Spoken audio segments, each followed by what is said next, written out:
cây hồng khen kiến mồ si săn to nông ta xa ca hi hi bằng dạ ta in mô mà lên cả ta te o nông chi à na cút to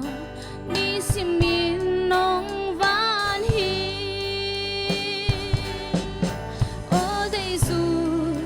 ô Giêsu lung nem na to na ki jim cô te nong in na bang sa in nom hoa bang za ta in mo ma lem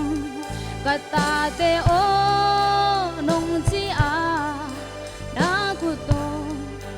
lam dang loa ka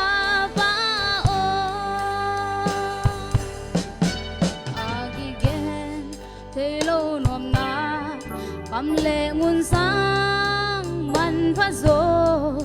y thu tế qua in ghen dâu đinh hia ta min lệ tung ban tung a hoàn thành ni hun ôm ngấy lâu lắm đằng loa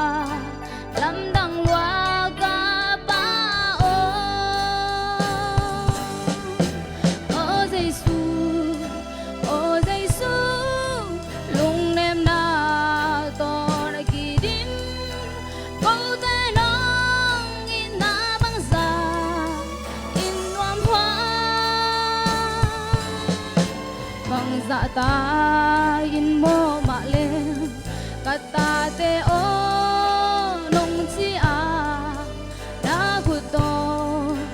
ni simin nông van hi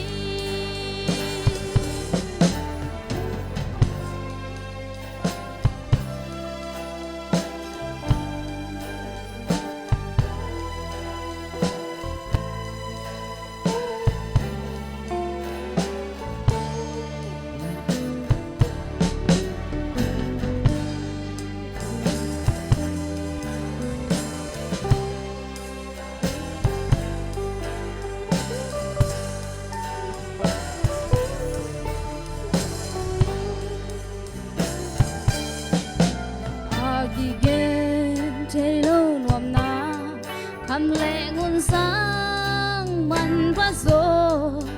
hi thu tế qua in ghen dâu đinh hia ta miền lệ tung van tung a man chân ni hun ôm ngấy lâu lắm đằng loa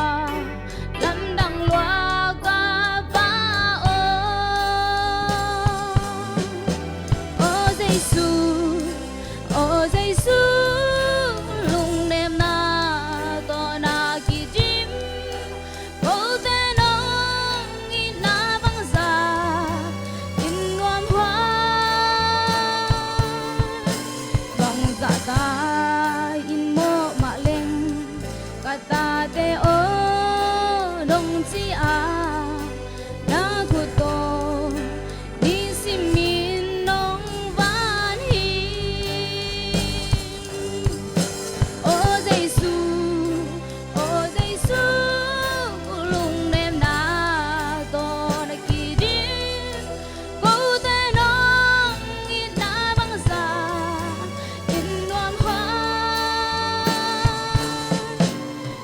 dạ ta in mô mà lên